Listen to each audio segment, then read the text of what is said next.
ज्या व्यक्तीस आपण कॉल केलेला आहे ती सध्या इतर कोणाशी बोलत आहे. आपण प्रतीक्ष. हॅलो, नमस्कार. नमस्ते. असं बोलतोय माने. बोला की. मामा बोलतात ना, भरणे मामा? हो बोलतोय. नमस्कार मामा. भाचा तुम्हाला 2-3 दिवस झाले मामा फोन लावित होता. सत्ता मी आता शेतीच्या बांधावर बसलोय मामा. खोटं सांगत नाही. निसर्गी राजाने आमचा एवढा कोप केलाय. मी तुम्हाला 2-3 दिवस झाले फोन लावितोय, पण तुमचं अधिवेशन चालू असल्यामुळं तुमचा माझा काही संपर्क झाला नाही. एकीकडे निसर्ग राजाने आमचा एवढा कोप केला की आम्हाला आता सध्याला मी तुम्हाला व्हिडिओ कॉल करून दाखवतो मामा. शेतामध्ये पाणी द्यायला सुद्धा आहे ना, पाणी नाही.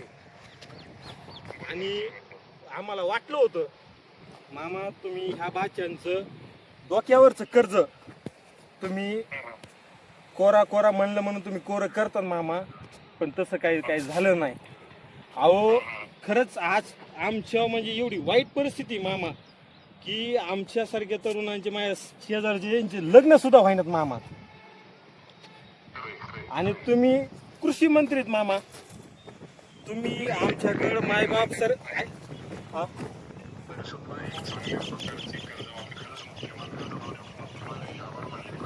नाही आम्ही 40,000 कोटी असल्या अडचणीच्या काळामध्ये कुठली निवडणूक समोर नाही, तरी एवढी मोठी गोष्ट आहे की त्यांनी खरंच तुम्हाला मी सांगतो पाहुणं आभार मानल्या. ठीक आहे, सगळंच समाधान होणार नाही, सगळ्यांचंच हे होणार नाही.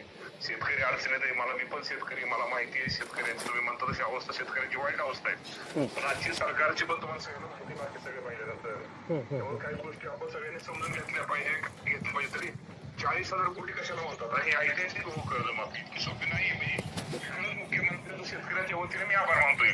मुख्यमंत्र्यांचा निर्णय घेतला. शेवटी कृषी मंत्री बनण्यापेक्षा मी पण शेतकऱ्याला म्हणूया. खरंच सांगतो, सगळं नाही इतकं ते पण संसार आहे. इतकं चालवणं, इथे सगळ्या गोष्टीचा विचार करून इतकं सोपं नसतं. पण तरी खूप चांगला निर्णय मुख्यमंत्र्यांनी घेतलाय. मी राज्याच्या मुख्यमंत्र्यांचं तुमचं आम्ही स्वागतच करतो ना, आम्ही नाही म्हणत नाहीच मामा. पण ज्या अटी जे काही केल्यात मामा, हे थोडेसे शिथिल करावं शेतकऱ्यांसाठी. आज तुम्ही सांगा ना, बीड जिल्ह्यामध्ये आज सध्याला ना, आता मी आमच्या शेतामध्ये पाणी नाही मामा, पाऊस सुद्धा नाही, कसलाच पाऊस नाही. कमीत कमी थोडी पाऊस नाही, काही कोणाच्या मानव निर्मित नाही. निसर्गाचं संकटाला आपल्याला सामोरं जावं लागेल, त्याचा सामनाच करावा लागेल. त्याला हे करून चालणार नाही आपल्याला. कोणाचं मानव निर्मित संकट आहे का, कोणी संकट आहे का? परत पाऊस अपेक्षा ठेवून महिना गेला,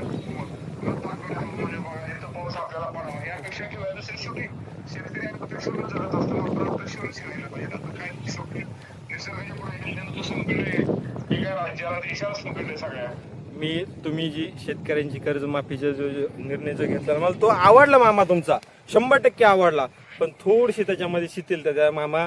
ह्या राज्यातला शेतकरी खरंच गोरगरीब आहे. तुम्ही मायबाप सरकार म्हणून त्याच्या पाठीमागे खंबीर उभा राहा.